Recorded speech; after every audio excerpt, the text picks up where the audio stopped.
آج ہمارے پاس قرآن مجید جس شکل میں موجود ہے، یہ تیسرے مرحلے میں یہ کام ہوا ہے جو ہمارے پاس ہے۔ تو یہ پہلا مرحلہ تھا رسول اللہ صلی اللہ علیہ وسلم کے دور میں، کہ جس نے کھجور کی، کسی نے چھال پہ لکھ لی کوئی آیت، کسی نے چمڑے پہ لکھ لی، کسی نے پتھر پہ کوئی آیت لکھ لی، اور جس کے پاس جتنا جمع ہوتا، کسی کے پاس پورا قرآن جمع ہے، کسی کے پاس تھوڑا، حافظ تو بہت تھے تحریری شکل میں بھی، مٹکوں میں اور تھیلوں میں، اس طرح سے لوگوں نے اس کو محفوظ کیا۔ سب سے پہلے قرآن مجید کو باقاعدہ سرکاری سطح پہ جمع کرنے کا کام حضرت ابو بکر رضی اللہ تعالیٰ عنہ نے کیا ہے۔ وہ ہوا یہ کہ حضرت ابو بکر رضی اللہ تعالیٰ عنہ جب خلیفہ بنے اور آپ صلی اللہ علیہ وسلم کی جب وفات ہوئی ہے، تو بہت سارے فتنوں نے سر اٹھانا شروع کر دیا۔ کہتے ہیں کہ ایک ہی وقت میں 12 مختلف مقامات پر حضرت ابو بکر نے فوج بھیجی ہے، مجاہدین کی جماعت بھیجی ہے 12 مختلف مقامات پر۔ یہ حضرت ابو بکر رضی اللہ تعالیٰ عنہ کا حوصلہ تھا کہ اتنے فتنوں کی ایک ہی وقت میں آپ نے سرکوبی کی ہے، جس میں زکوٰۃ کا انکار کرنے والے، خود اسلام سے پھر جانے والے، اور سب سے بڑا فتنہ تھا جھوٹے نبی مسیلمہ کذاب کا، اس نے نبوت کا دعویٰ کر دیا۔ تو مسیلمہ کذاب سے جو لڑائی ہوئی، یمامہ کی لڑائی جو مشہور لڑائی ہے، اس میں 700 حفاظ قرآن شہید ہوئے ہیں، 700 تقریباً 700 جو قرآن مجید کے بڑے عالم تھے، حافظ تھے۔ جب اتنی بڑی تعداد حفاظ کرام کی شہید ہوئی، اس کے علاوہ بھی مختلف محاذوں پہ صحابہ کرام کثرت سے شہید ہو رہے تھے، تو حضرت عمر رضی اللہ تعالیٰ عنہ کے دل میں یہ بات آئی کہ اگر ہم نے سرکاری سطح پہ قرآن مجید کو باقاعدہ ایک جگہ جمع نہیں کیا اور اس پہ سرکاری مہر نہ لگی کہ بھئی یہ اوتھینٹک ہے، سب کے لیے یہ قابل اعتماد ہے اور اس پر سب کا اتفاق ہے، تو ایسا نہ ہو کہ قرآن مجید کے بارے میں امت اختلاف کا شکار ہو جائے۔ تو حضرت عمر رضی اللہ تعالیٰ عنہ حضرت ابو بکر کے پاس گئے اور فرمایا کہ مجھے یہ ڈر ہے کہ قرآن مجید کے بارے میں امت میں وہی اختلافات شروع نہ ہو جائیں جو یہود و نصارہ کے تورات اور انجیل کے بارے میں ہوئے، لہذا میں آپ کو مشورہ دیتا ہوں کہ آپ قرآن مجید کو ایک جگہ جمع فرمائیں۔ حضرت ابو بکر نے فرمایا، اصل میں تو یہ اللہ کی طرف سے، کیونکہ اللہ نے حفاظت کا وعدہ کیا ہے تو اب اللہ ہی اپنے بندوں سے کام لیتا ہے۔ حضرت ابو بکر نے فرمایا کہ یہ کام مجھ سے نہیں ہو سکتا، کیونکہ جو کام رسول اللہ صلی اللہ علیہ وسلم نے نہیں کیا وہ میں کیسے کر سکتا ہوں؟ اگر یہ ضروری ہوتا تو اللہ کے نبی کر لیتے۔ حضرت ابو بکر فرماتے ہیں کہ عمر مجھ پہ دباؤ ڈالتے رہے، مجھے سمجھاتے رہے، حتیٰ شرح اللہ صدری، یہاں تک کہ میری رائے عمر کی رائے کے موافق ہو گئی اور مجھے اطمینان ہو گیا کہ عمر جو کہہ رہے ہیں بالکل صحیح کہہ رہے ہیں۔ بھائی نبی نے اس لیے جمع نہیں کیا تھا کہ نبی کے دور میں یہ خطرہ موجود نہیں تھا۔ پھر حضرت ابو بکر نے سرکاری سطح پہ باقاعدہ حکم دیا، اور اس کے لیے حضرت زید ابن ثابت کو، کیونکہ زید ابن ثابت رضی اللہ تعالیٰ عنہ کاتبین وحی میں سب سے زیادہ شہرت کے حامل تھے، ان کو حکم دیا اور فرمایا کہ آپ یہ کام کریں کہ لوگوں کو جمع کریں اور جس جس کے پاس قرآن مجید جہاں جہاں محفوظ ہے سب جمع کر کے حاضر کریں، اور اس طرح سے ہم قرآن مجید ایک اصول ضابطہ بنائے، وہ میں انشاءاللہ بھی بتاتا ہوں۔ تو حضرت زید ابن ثابت رضی اللہ تعالیٰ عنہ نے بالکل وہی بات کی جو حضرت ابو بکر نے کہی تھی۔ فرمایا کہ یہ کام میں کیسے کر سکتا ہوں جو رسول اللہ صلی اللہ علیہ وسلم نے نہیں کیا، اور فرمایا کہ اگر آپ مجھے کسی پہاڑ کو ہٹانے کا حکم دے دیتے میرے لیے آسان تھا، یہ کام میرے لیے بہت مشکل ہے۔ لیکن یہ دونوں حضرات ان کو سمجھاتے رہے، یہاں تک کہ اللہ نے ان کو بھی شرح صدر عطا فرما دیا کہ یہ دونوں بزرگ صحیح کہہ رہے ہیں۔ اب آپ یہ دیکھیے کہ حضرت ابو بکر رضی اللہ تعالیٰ عنہ بہت آرام سے قرآن کو جمع کر سکتے تھے، 2-4 حافظوں کو بلاتے اور کہتے بھائی تمہارے پاس تحریری شکل میں بھی پورا قرآن ہے، تمہیں زبانی یاد ہے، اسی کو لکھ لو، سرکاری سطح پہ وہی قابل اعتماد ہوگا، اس کے علاوہ کوئی اور اگر اپنے پاس سے کوئی قرآن پیش کرتا ہے یا کوئی اور آیت پیش کرتا ہے وہ قابل قبول نہیں۔ بہت آسان تھا یہ کام، کیونکہ حضرت عبداللہ بن مسعود بھی حافظ تھے، سالم حضرت مولا جو ابو حذیفہ کے مولا تھے وہ بھی حافظ تھے اور بڑی شخصیت تھے وہ، اور زید ابن ثابت تو کاتبین وحی تھے، حضرت معاویہ ابن ابی سفیان رضی اللہ تعالیٰ عنہ یہ بھی کاتبین وحی میں تھے۔ تو یہ بڑے بڑے حضرات موجود تھے اور حافظ تھے، باقاعدہ قرآن پڑھتے تھے نمازوں میں، تراویح میں، تہجد میں، تو یہ بہت آسانی سے ہو سکتا تھا۔ لیکن حضرت ابو بکر رضی اللہ تعالیٰ عنہ کا اس امت پر احسان ہے کہ حضرت ابو بکر نے قرآن مجید کو جمع کرنے کا ایسا انتظام کیا کہ کوئی حضرت ابو بکر پر یہ انگلی نہ اٹھا سکے کہ اس تالیف میں یا اس قرآن مجید کو سرکاری سطح پہ اوتھینٹک قرار دینے میں فلاں کی رائے کا دخل ہے، یا فلاں کے حافظے اور فلاں کی تحریر پر اعتماد کیا گیا ہے۔ اس کے لیے حضرت ابوبکر نے جو قانون اور ضابطہ بنایا، خدا کی قسم آج تک دنیا کی کسی کتاب کو محفوظ کرنے کے لیے ایسا ضابطہ اور قانون نہیں بنا ہوگا۔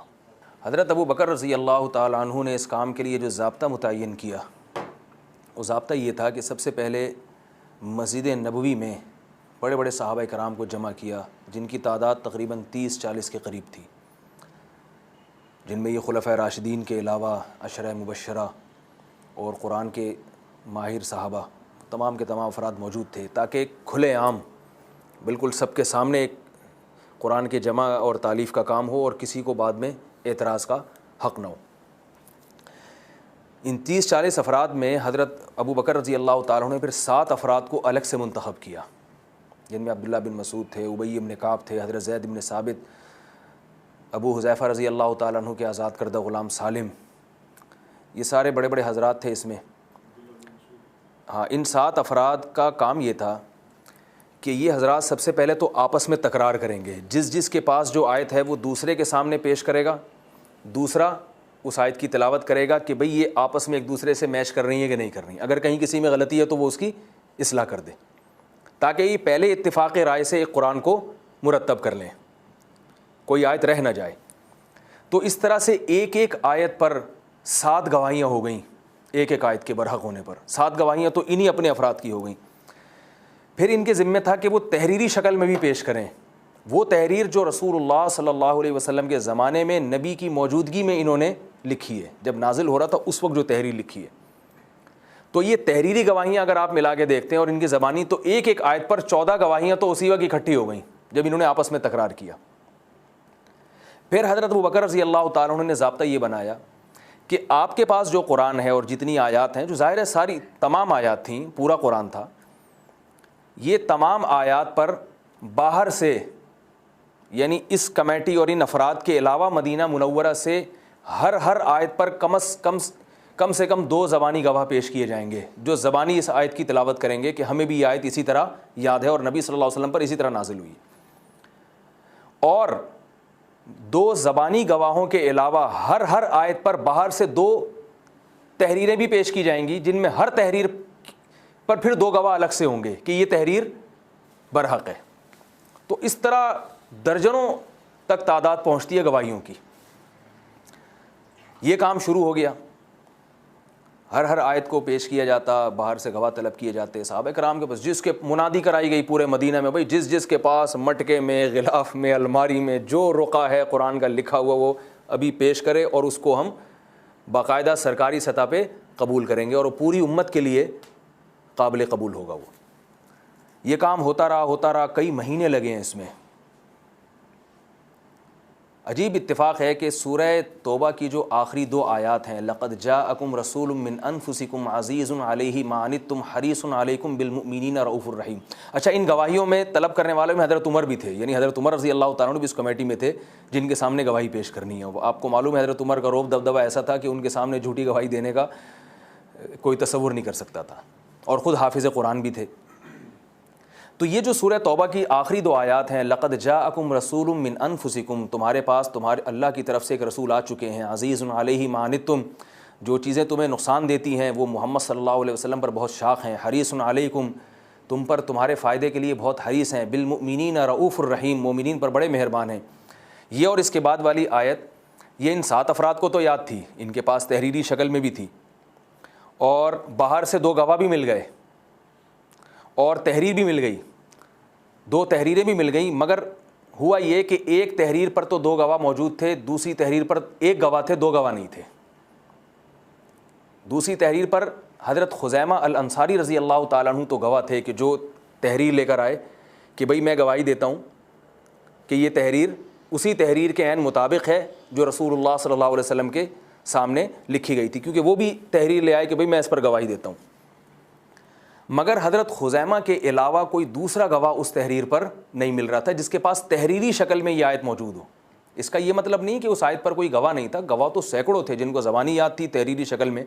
مگر اس کی باقاعدہ تحریری گواہی دینے والا صحابہ کرام کو ان کمیٹی کے ارکان کے علاوہ کوئی نہیں مل رہا تھا۔ کافی وقت گزر گیا، منادی کرائی گئی، حضرت ابو بکر کے سامنے یہ مسئلہ پیش کیا گیا کہ اس کو ایسے ہی شامل کر لیں۔ حضرت ابو بکر نے فرمایا نہیں، اس پہ دوسرا گواہ لے کر آؤ۔ حضرت ابو بکر چاہتے تھے کہ جو میں نے ایک قرآن کو جمع کرنے کا قانون اور ضابطہ بنایا ہے وہ تمام آیات کے حق میں یکساں ہونا چاہیے، کوئی آیت ایسی نہ ہو جو اس معیار پہ پوری نہ اترتی ہو۔ یہ بہت بڑا کارنامہ تھا حضرت ابو بکر کا، اور اس امت پر حضرت ابو بکر رضی اللہ تعالیٰ عنہ کا بہت بڑا احسان تھا، اور یہ ان کی فراست تھی کہ اس معیار پر ایسا نہ ہو کہ کوئی ایک آیت بھی اس معیار پہ اترنے سے رہ جائے۔ جب امیر المومنین کا، خلیفۃ المسلمین کا فیصلہ سامنے آیا کہ بھئی گواہ تلاش کرو، تو یہ حضرات گئے ہیں مدینہ کے قبائل میں، گرد و نواح میں، منادی کرائی گئی، مختلف قبائل کو جمع کیا گیا، مگر زبانی گواہ تو مل رہے ہیں اور تحریریں ان کے پاس موجود ہیں، مگر تحریر کسی صحابی کے پاس تحریری شکل میں یہ آیت موجود ہو، حضرت خزیمہ انصاری کے علاوہ کوئی نہیں مل رہا۔ اس کی یہ بھی حکمت ہو سکتی ہے کہ صحابہ کرام مختلف میدانوں میں جہاد میں بھی مصروف تھے، سفر میں بھی تھے، پھر اس وقت ظاہر ہے منادی کرانے کا جو انتظام آج ہو سکتا ہے وہ اس دور میں تو نہیں ہو سکتا تھا۔